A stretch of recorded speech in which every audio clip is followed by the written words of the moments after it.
This Saturday, the Comic-Con Museum will host a pair of panels. First up is Comics in Many Forms, organized by San Diego State University's Center for Comic Studies.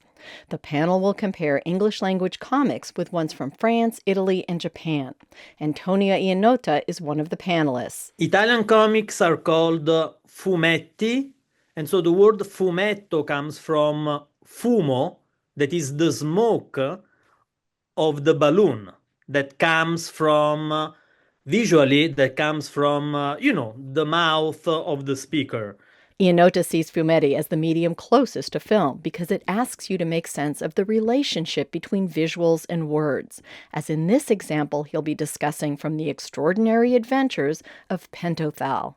And so the use of the visual, the use of the text that in the same page comes from other media like the radio, or comes from the mind of the main character while he's asleep, all interconnected. So it takes a lot of time to understand what's going on. So forget about simplicity, forget about this is for a kid.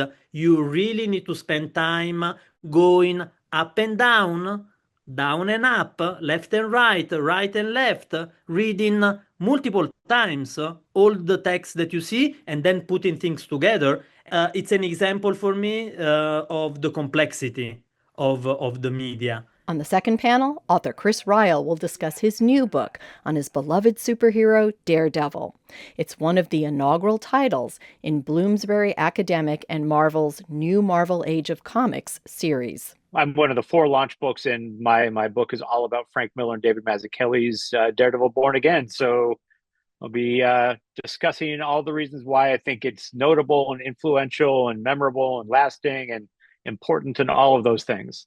Ryall was drawn to Miller's dark series about the Daredevil Matt Murdock character.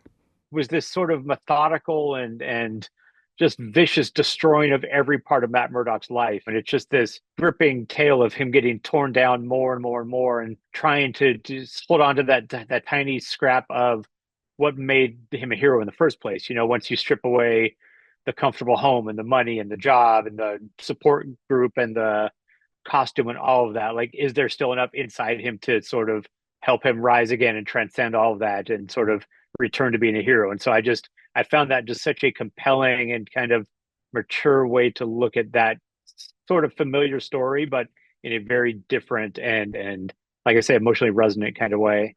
Ryall will be signing copies of his Daredevil Born Again, as well as his recent graphic novel adaptation of Francis Ford Coppola's Megalopolis. Beth Accomando, KPBS News.